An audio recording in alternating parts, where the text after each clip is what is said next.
Assalamu alaikum, урматтуу Бүтүн Кыргызстан партиясынын кезексиз 14-чү курултайына шайланган делегаттар, ардактуу коноктор жана биринчи жолу катышып аткан ошол кезектеги жогорку кеңештин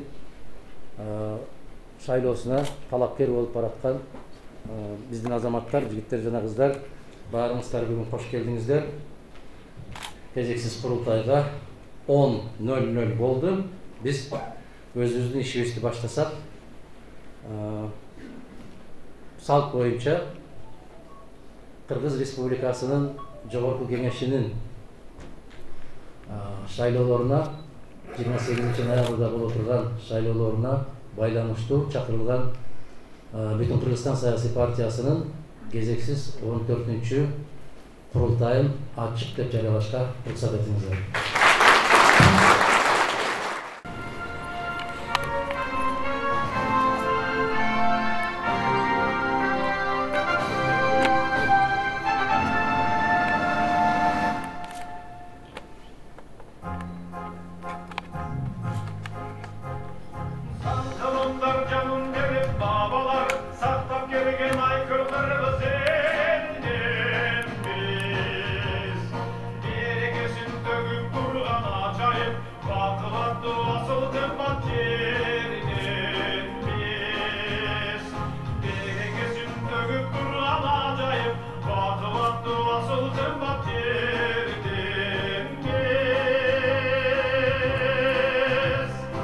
Биздин курултайга өзүңүздөргө белгилүү болгондой 7 областтан жана Бишкек Ош шаарларынан баары биригип 120 делегат дайындалган экен. Анын 102 делегат келип, 8-и жок ар кандай себептер менен. Бирөөлөр баягы жумуш сапарында, бирөөлөр азыркы мөөнөткө байланыштуу кандайдыр бир тым олуп калган сыяктуу дегендей. Ошентип 120 делегаттан 102 делегат бүгүн катышып отурат. Кандай өзүнүн ишин баштоого мүмкүнчүлүк барбы? Орун бар бизде. Ошол биздин бүгүнкү кезексиз 28 ноябрда боло турган шайлоолорго байланыштуу кезексиз чакырылган съездин ишин баштоого уруксат берип койсоңуздар. Ким ачылсын деген азаматтар добуш берип койсоңуздар, делегаттар. Делегаттар гана каршы, калыс жок. Андан сырткары Кыргыз Республикасынын мыйзамдарына ылайык биздин иште Борбордук шайлоо комиссиясынын мүчөсү Искендер Төрөбаевич катышып отурат. Дайыкболов, кош келдиңиз. Массалык маалымат каражаттарынан өкүлдөрү катышып отурат. Алар биздин партиядан аккредитациядан өткөн. Ушул курултайга катышуу байкоо жүргүзүү ниетин билдирген массалык маалымат каражаттарынын өкүлдөрү. Эгерде кимдер конкреттүү түрдө катышып отурат деп сураган болсоңуздар, андай суроолор болгон болсо биз маалымат берүүгө даярбыз. Урматтуу делегаттар, өткөн жылкы күзүндөгү өткөн биздин курултай менен быйылкы өткөн курултайдын ортосунда 1 жылдан бир аз ашыгыраак убакыт өттү. Ошол мезгилдин ичинде биздин Бүтүн Кыргызстан саясий партиясынын активдүү мүчөлөрү, алардын үй бүлө мүчөлөрү бул дүйнөдөн өтүп кеткендигине байланыштуу. Биздин өткөндөгү курултай өткөндөн бул курултайга чейин өзүңүздөр билесиздер, Баткен жергебизде аябай чоң апаат болду. Ал жерде көз жумгандар болду. Ал курултай өткөндөн бери биздин мамлекетте чоң өзгөрүүлөр болуп кетти. Өзүңүздөр билесиздер, каргашалуу окуялар болду октябрь айларында. Мына ошондо көз жумган. Анан ушул 1 жылдын ичинде баягы оорудан көз жумган биздин жердештерибизди эскерүү менен 1 мүнөт ордубуздан туруп, алардын акыретин абад кылсын деп тилек кылып койсок.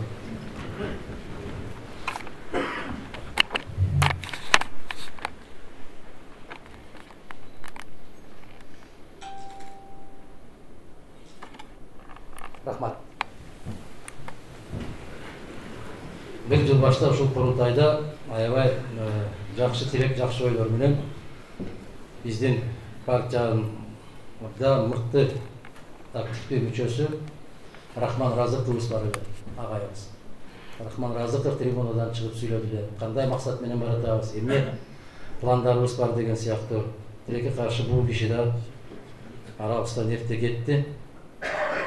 Биздин партияга көптөгөн талапкерлер кайрылды. Бир мандаттан чыгабыз. Сиздин партияңыздан колдоо болсо, сиздин партияңыздын атынан көрсөтүлсөм деген каалоо тилектер көп кайрылды. Бирок мен сиздерге айтып коюшум керек. Биздин партия мына ушундай принципти карманат. Эгерде толугу менен 3 маселеге жооп берүүгө кепилдик бере алсаң деген, бул тазалык, ыйман, тартип. Шайлоону таза өткөрөм десең, шайлоочуларга берген убадамды так аткарам десең, кийин көкүрөккө Аллах насип кылып буйруп мандат алып калган болсоң, өзүңдүн убадамды кыйшайуусуз турам деген болсоң, мына ошондо гана бүтүн Кыргызстан саясий партиясы силерди көрсөтүүгө мүмкүн болот.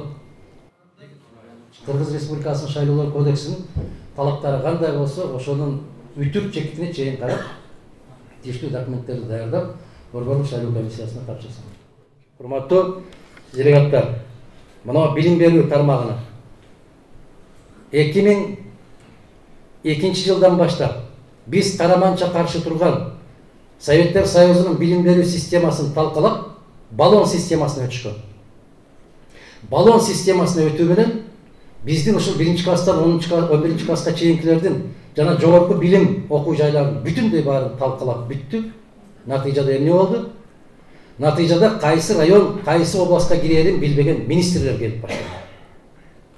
Электрификация, индустриализация, пролонгация, реструктуризация деген сөздөрдү жазмак турсун айта албаган депутаттар пайда болду биздин жогорку кеңеште.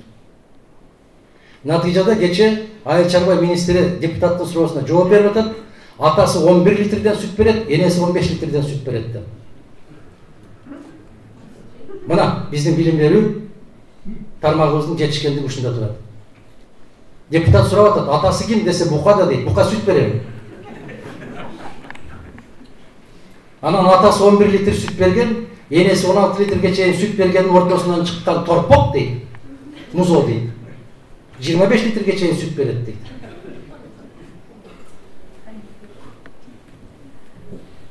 Эмне үчүн мен дайым айтам, ошо Абдулла Иманкулов менен Тынардын жумушсуз калгандыктары ушунун натыйжасында болуп атат. Себеп ошол жердин өзү сатира болуп атат. Мына биздин билим берүүнүн тармагынын жетишкендиги ушул болуп атат. Урматтуу делегаттар, биз президенттик шайлоого чыкканда артка кайталы деген программа менен чыкканбыз. Жөнөкөй эл эмес, менин коллегаларым партиялаштар дагы айткан. Алахан Дүйсөнбаевич, элдин баары алга чакырып атса, биз эле артка чакырсак кандай болот деп. Артка чакыруунун негизги идеясы эмнеде болгон? Советтер Союзунун билим берүү системасын кайрадан калыбына келтирүү. Биздин саламаттыкты сактоо тармагын бүтүндөй советтик системага кайрадан кайтаруу. Себеп дүйнө жүзү боюнча эң алдыңкы система бул Советтер Союзундагы коммунисттик партиянын ойлоп тапкан билим берүү жана саламаттыкты сактоо системалары болуп келген. Бул боюнча мындан 2 жума баштап Англиянын билим берүү министри расмий түрдө жарыялады. Биз орто окуу жай системасын советтик системага өткөрүп бүттүк деп билдирүү жасады. Англия советтик системага өткөрүп бүттүк деп жарыялады. А биз даяр турган нерсени талкалап бүттүк. Кезинде ушул сөздөрдү айтып койгон биздин партиядагы Жекен Мадумаров дагы аябай каттуу урсоккуга калып кеткен. Кезинде менчиктештирүү саясатына каршы чыккан Мадумаровду дагы урсоккуга алып келген. Бүгүн да ошол саясат уланып келет. Эскилерден айырмаланып, азыркылар жаңы технологияны пайдаланып, бир эле жигит олтуруп алып 50 кишинин атынан жазып аткан троллдор пайда болду. Бул биздин Кыргыз Республикасынын маалыматтык коопсуздук тармагына эбегейсиз чоң сокку урат. Бул тармакты биз каттуу көзөмөлгө алышыбыз шарт. Себеп бүгүн Кыргызстандын жарандары эч бир маалыматка ишенбейт. КТР, ЛТРге ишенет. Мына ошол деңгээлибиз төмөндөп отуруп, көчөдө жүргөн доканцалардын деңгээлинде маалымат таратылып атат. Биз ачык даана каттуу айтып коюшубуз шарт ушул маселе. Мына жакында эле мени аркы дүйнөгө кетирип, саат мүнөтүнөн бери жазып, кетирип коюп жазды. Бирөө жооп бердиби? Жок. Не деген маселелерди жазышып атат. Бирөө жооп берип атабы? Жок. Тиги жолдоштордун атынан бир нерсе жазып койгон болсо, түндө барып үйүндө баса калып атат. Ушулбу биздеги сөз эркиндиги? Мыйзамдын алдында баардыгы бирдей укукка ээ деген сөз ушулбу? Урматтуу делегаттар, аны өзүңүздөр баа билесиздер. Саламаттык сактоо тармагы боюнча мен жана айттым. Билим берүү тармагын биз велосипед ойлоп таппайбыз. Жогорку окуу жайлар боюнча биздин программада жазылган, колуңуздарда бар. 7 жогорку окуу жай, бир аз ушуну көбөйтүп койбойлубу деген кишилер чыгып атат. Мен айтып атам, 7 жогорку окуу жай бул мамлекеттик окуу жай болот. Мамлекет тарбиялайт, мамлекет өстүрөт, адистерди даярдайт, жеке карым-катнаш менен частно-партнерский отношения деп коет азыр.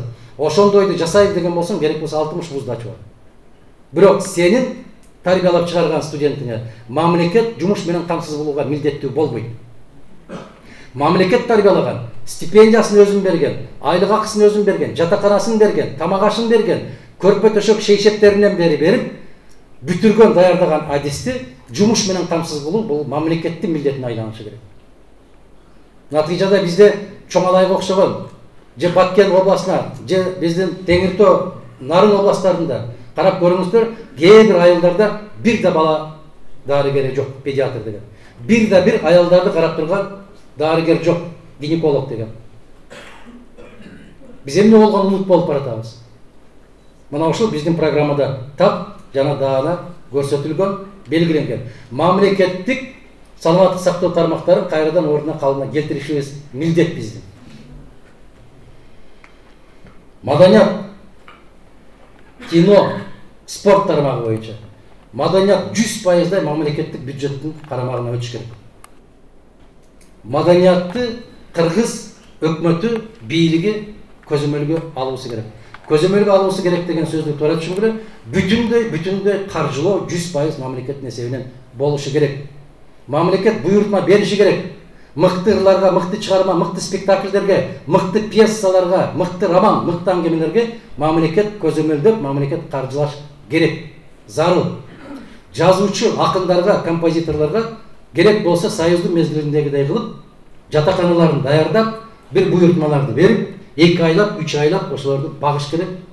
Натыйжада ошондой чыгармалар жаралышы керек. Бүгүн эл артисти болдук, эмгек сиңирген болдук деп кыйкырып аткан азаматтардын баары 90 жылга чейинки жазылган композиторлордун ырын ырдап ушул сыйлыктарды алып атат. 5 күндүк хиттерди жараткандардын ырлары элге сиңбей атат. Кыйшаңдап бир тойдо гана бийлеп коесуңар, анан бир да сөз эсиңерде калбайт. Мына ушул жаатта мамлекет өтө каттуу көзөмөлгө алуусу керек. Кыргыз киносу боюнча, кыргыз киносу жеке тартам дегендер тарта бериш керек, бирок мамлекет жок дегенде 1 жылда 3-төн кем эмес кинону каржылап, идеологияны ошол кино аркылуу жүргүзүш керек. Владимир Ильич Ленин айткан, маданияттын ичинен эң жакыны элге бул кино деп. Бизге эң зарыл да кино деп. Айрыкча 100 жыл өткөндөн кийин Владимир Ильич билген эмес да, биздин кыргыздар китеп окумак турсун. Кичине жазып койгон эки сүйлөмдү да окубай калышын билген эмес. Ошо кино аркылуу жеткиришибиз керек деп айткан. Биз ушул салтты улашыбыз керек, ошону жеткиришибиз керек. Биздин элибиз эмне болуп атат? Натыйжада түрк сериалдарын, корей сериалдарын которуп, ошол аркылуу берип атат. Биз ошол аркылуу башка маданиятты каныбызга сиңирип атабыз. Ошолордун баскан турганындай болуп басканга аракет кылабыз. Бүгүн кыздардан сурасаңар, кимди жакшы көрөсүң десе, түрк сериалдарда жигиттерди айтат. Биздин баалуулуктар кайсы тарапка кетип атат?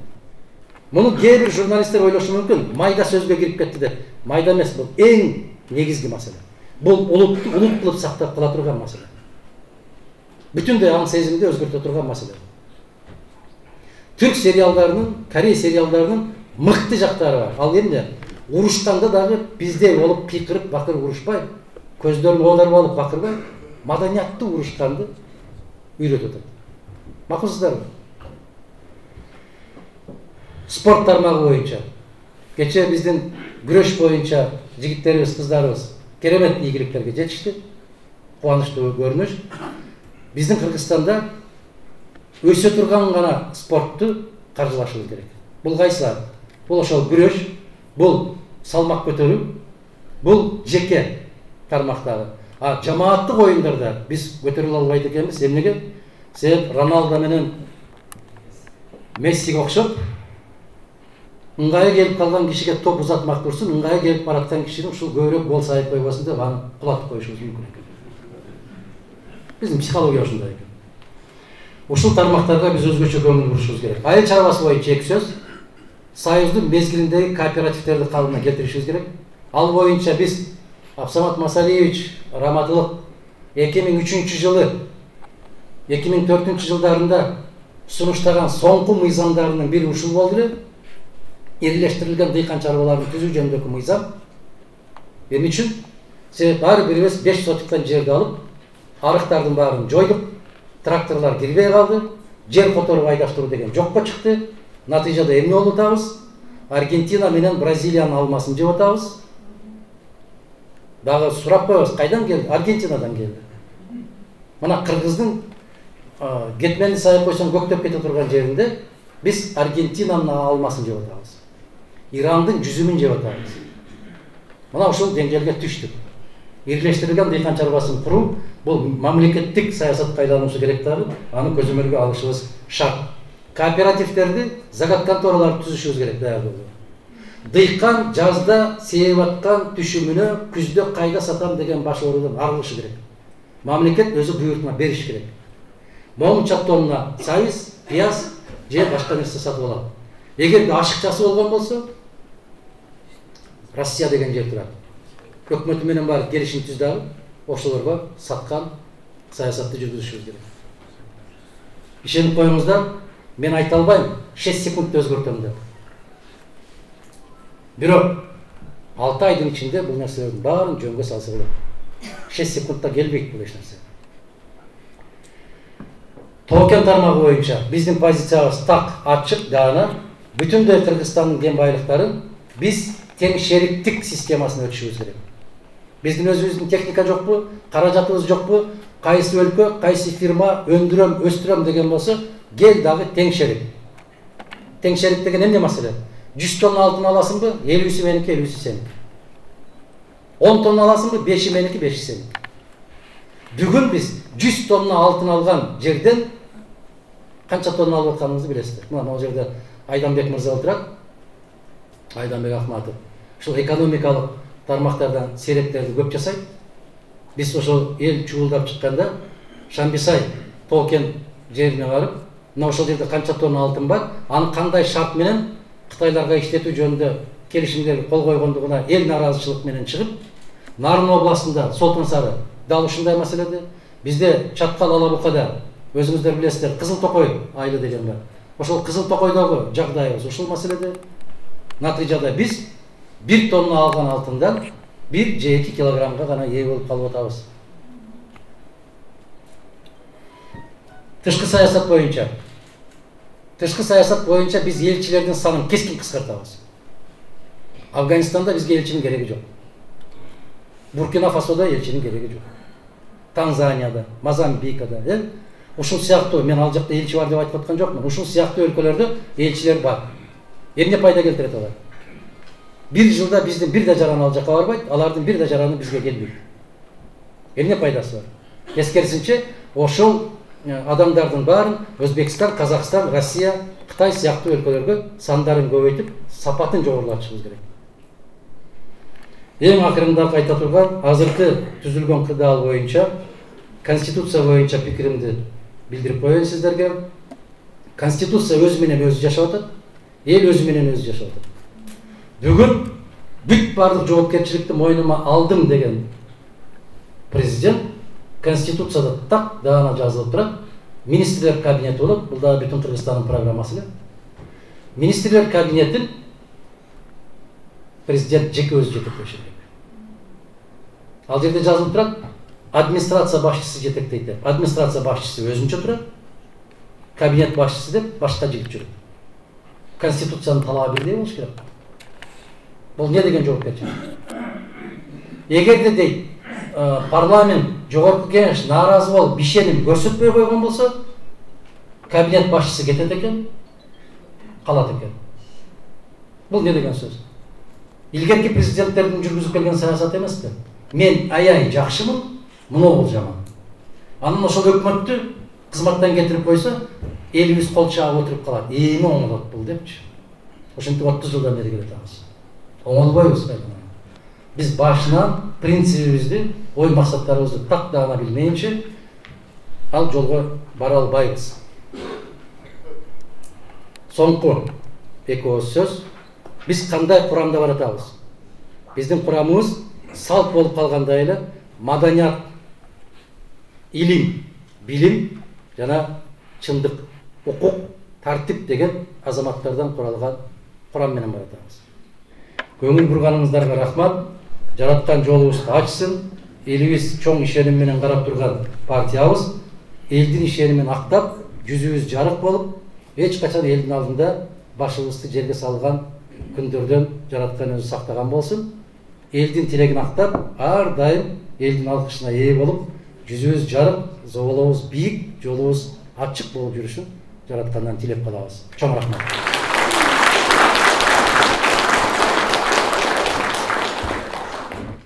Урматтуу делегаттар, анда биринчи сөз Кыргызстан Коммунисттер партиясынын төрагасы, белгилүү саясий ишмер, жогорку кеңештин бир канча жолку депутаты, азыркы 6-чы чакырылышындагы депутаты, бирок 1,5 жыл баштап биз мыйзамсыз жолго түшүп алдык деп, өзүнүн мандатын өз эрки менен таштап чыгып кеткен керемет Залкар инсандын уулу Исхак Абсаматович.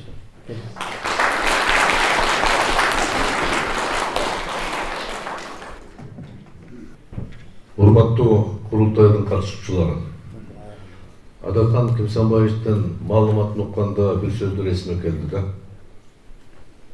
50-60 жыл мурда биздин ата-бабаларыбыз бир ыйык менен өзүн алып жүрчү эле. Бир ырдын эки сөзү бар да. Гүлдөбер күндө зор мекен, октябрь берген нур менен. Ушул байлыкты биз 73 жыл СССР мамлекетте жашап, ушуга жетип туруп сактап албай калдык 31 жылда. Аз болгонсуп азыр ушул талкалоо процесси уланып атат. Өткөн жылы октябрь айында Кыргызстан Коммунисттер партиясы бүтүн Кыргызстан партия менен чогуу аракеттерди биргелешип ийгиликке жеткенбиз. Бул жеңиш боюнча Адакан Кимсанбаевич туура айтып атат. Бирок ошого карабастан 5 октябрь айында партиялардын лидери чыгып айткан, биз ошол мандатка талашкан жерибиз жок. Эгерде мыйзам бузуу жол менен болсо, жокко чыкса биз каршы эмеспиз деген. Бирок эмнегедир ошол талап жоголуп кетип, кечинде башка талап болуп, баланча киши бийликке келсин деп төргө турушуп коюшту. Ошондон баштап биз бүгүнкү күнгө чейин өтө кызыктай акыбалда жашап атабыз. Өзүм 4 жолку депутат болгондуктан мамлекеттик башкаруу мыйзамдуулук комитетинин төрагасына чейин кызмат кылган болчумун. Жакшы түшүнөм. Негизги мыйзамыбызды конституцияны өзгөрткөн жолу туура эмес кыйшык болуп калды. Жогорку кеңеш өзүнүн мөөнөтүн узартканы бул туура эмес кыйшык болуп калды. Дүйнөдө болгон эмес мындай окуя. Өзүнүн мөөнөтүн 5 жылдан ашырганы. Бирок конституциялык палата ошол депутаттарга кошомат кылып, аларды бекитип койгон. Бүгүн уялбай эле мыйзамдарды кабыл алып атат. Эртең күн болот, эртеси күнү сөз болот, эртеси күнү маселе көтөрүлөт. Сиздер кабыл алган чечимдер мыйзамсыз болсо кандай болот? Ошондуктан урматтуу курултайдын мүчөлөрү, мына биз Адакан Кимсанбаевич менен эки партиянын ортосунда кызматташуу жөнүндө меморандум даярдап кол коебуз. Демек эки саясий күч биригиш керек да. Эмне үчүн бүтүн Кыргызстан деген көптөгөн суроо берилип атат. Кыргызстан Коммунисттер партиясы жетекчиси катары көп жылдан бери анализдеп, бизде Кыргызстанда 300дөн ашык саясий партия болсо, бир гана бүтүн Кыргызстан 15 жылдан бери бир багытта, бир уран менен кетип баратат. Тазалык, таза кызмат, чындык деген сөз. Кошоматчылыкта жол болгон жок. Ошондуктан анан талаптар эң негизги сиздер койгон талаптар жөнөкөй элдин максатына ишке ашыруу максат болуп атат. Ошол аракетти коммунисттер сөзсүз колдойт. Бул эртеңки шайлоо өткөндөгүгө караганда бир топ кыйын болот. Бирок жакшы деле үмүт бар да. Бир жылдын ичинде көпчүлүк элибиз көрүп калды. Ким экенин, ким эмнени айткан дейт. Эгерде массалык маалымат каражаттарды Мадумаровду жамандай баштаса, демек бул индекс деп койсо болот, көрсөткүч. Коркот деген сөз бар. Коркпосо эстете коет эле. Сиздердин жетекчиңер Адахан Мадумаров.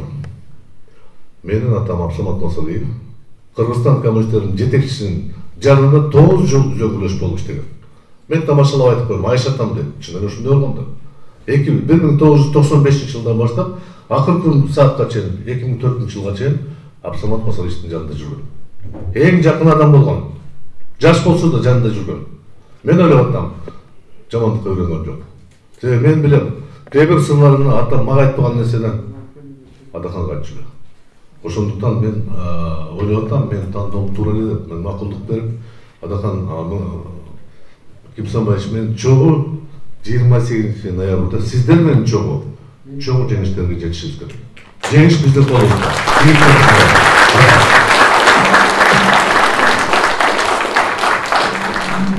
Сөз Кыргыз Республикасындагы белгилүү маданият ишмери өткөн 20-жылдык шайлоодо дагы биздин курамыбызда барган, дал ошол позиция менен бараткан керемет залкар, актер, Жаштар театрынын директору Темирлан Сыманбековду.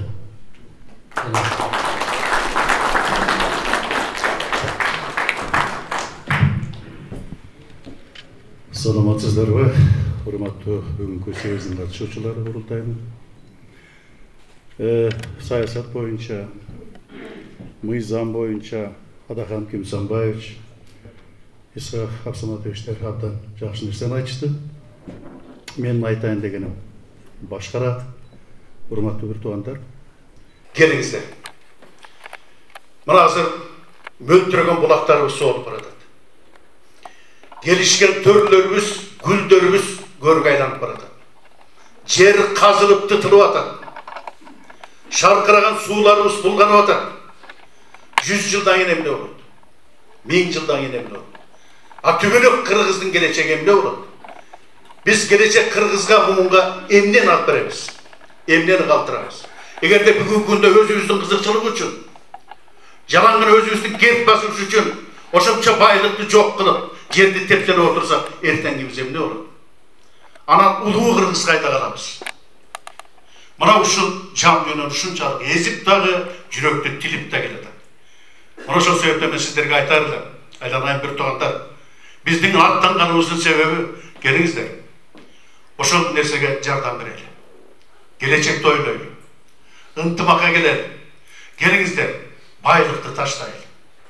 Бийликти ойлобойлу. Жөнөкөй гана ала тоонун асыл уулу, асыл кызы катары гана элибиздин тагдырын ойлойлу.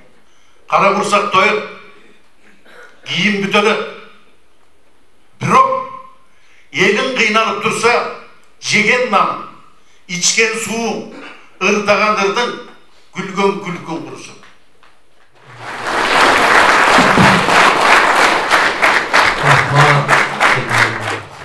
Жақында эле чоң бир фильм тартылды.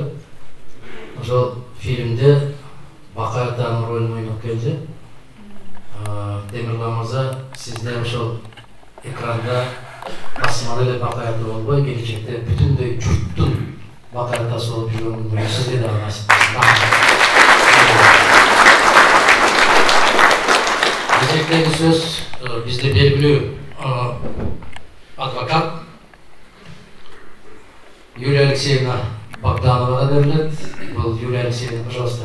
Юлия Алексеевна идет по городу Бишкек кандидатом от партии Бүтүн Кыргызстан. Темирлан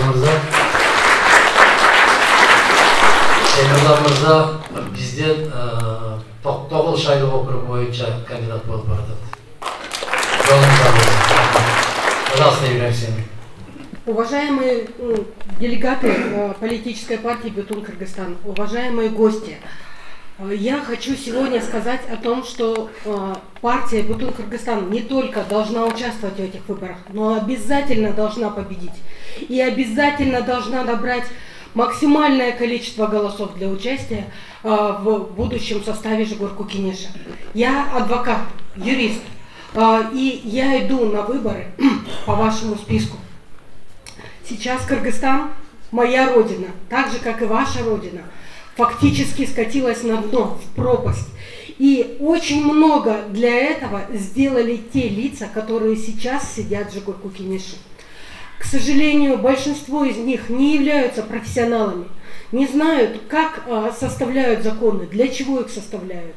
Они пришли туда, кто-то для того, чтобы получить иммунитет от преследования по уголовным делам. Кто-то шел ради корыстных интересов для того, чтобы получить для себя или для своей семьи какие-то преференции в своем личном бизнесе. То есть принимали те законы, которые выгодны именно для их бизнеса. И все мы, люди Кыргызстана, видели это прекрасно. И чем больше мы это видели, тем меньше у нас уважения к действующему составу Жигорку Кенеша. Я практикующий юрист. Работаю в системе правосудия с 1989 года. Когда к нам приходят люди и рассказывают свою ситуацию, мы открываем закон, показываем и мы говорим: закон на твоей стороне. Но что с тобой будет, не знает никто. Наша страна все больше скатывается в пропасть, и все больше людей видят свое будущее только за пределами нашей страны. И это страшно. На самом деле это страшно.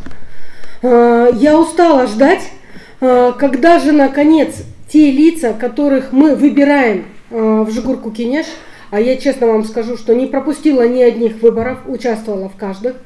И я устала ждать, когда же они наконец-то будут выполнять ту единственную функцию, ради которых мы их туда выбирали.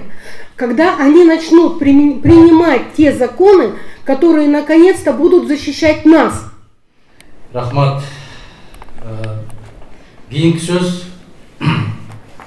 талапкер, Бишкек шаарынан талапкер болуп бараткан Наталья Завазиевага берилет.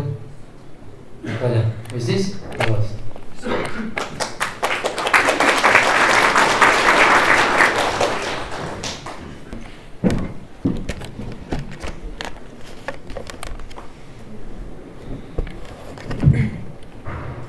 Уважаемые делегаты, уважаемые члены президиума, хочу поприветствовать вас на съезде партии Бутун Кыргызстан. Меня зовут Завазиева Наталья, я являюсь членом партии. Наша партия с момента образования неустанно принимает участие в общественно-политической жизни страны. Наш лидер и соратники всегда стремимся к воплощению программ развития на благо Кыргызстана. На сегодняшний день в рядах партии наблюдается богатое разнообразие представителей различных культур, этносов и возрастов. Опираясь на бесценный опыт старшего поколения нашей партии, молодежное крыло готово ввести партию вперед, используя новаторство и современные технологии. Мы идем гордо вперед во благо нашей страны, как завещали нам наши предки. Помня свою историю и бережно храня традиции народа Кыргызстана, следуя заповеди Манаса, мы с вами обязаны принимать активное участие в жизни нашей Родины. И поэтому нам необходимо участвовать в выборах в Жигорку Кенеш Кыргызской Республики. Уважаемые делегаты, уважаемые члены президиума, поздравляю вас с проведением съезда. Желаю всем крепкого здоровья и благополучия вам и вашим близким. Желаю мира и процветания нашей Родины. Рахмат. Спасибо. Делегаттар, ошол менен күн тартибине коюлган маселелердин баары аягына чыкты. Биздин кыргыз элибиздин салты боюнча аягында bir аксакалга бата бердирсе, бата менен эл көгөрөт дейт. Ошол бата менен ишибизди аяктасак. Ушул отургандардын баардыгы Алла Таала жакшылыктарды силерге насип кылган болсун. Ушул баарыбыздын бир баш жеңнен баштан жакынан баш чыгарып, биздин жеңнен кол чыгарып, ушул быйылкы шайлоодо жакшы өткөрүүгө аракетибизди кылып жатканга Алла Таала жар болуп, биздин каршылаш мына тескери үгүт насаат кылган айылдаштарыбыз, жердештерибизге да Алла Таала шулардын идеясыны жүрегі жылулықты нәсіп қылып, бізге баш етіп келсін Алла Тағала нәсіп қылған болсын. Барлық еліміз бірдей болып, ушул тескери басқандарда ертеңгі күнде өзімнің қадамың бар екендер бізге келуге, ушул партияның келешекте бүтін қырғыз елini uyuşturup, şu қырғыз елге символ болып қалышыға Алла Тағала нәсіп қылған болсын. Құдайға жақсылықтар, барлық әлбетте үй-бүлөгі, келешекте şu балдарымызға қалдырып кеткен ушул Adakan Kimsavaev'in başlayan şu izdiyalarının dana kinodan gördük. Uşul nefsiler 10 yıllardan beri kereştat akır dövüşünde jakşılık menen Kudaya simbol olup mana oraga Avsevat Masali, Asfaq Razakov siyahtı bu kişinin tarih betide kalatırgan izlerini Allah Teala nasip kılsın ilayim. Sizge kirgen şunday ulu insanlardan olsun, daim yolu şıdır olsun, yoldaşı kızır olsun. Bugünkü kelgenler, yigilikке kelip şehitke katışkan deputatlarga da Allah Teala nasip kılıp şu bardığı ötüp ketkenini nasip kılsın, işinizlerge iyilik barinizlerden solluk. Rabbena atina fi dünya hasana fi ahireti hasana ve qina azabannar. Fazl-i karamaka iyilik, vakfılık,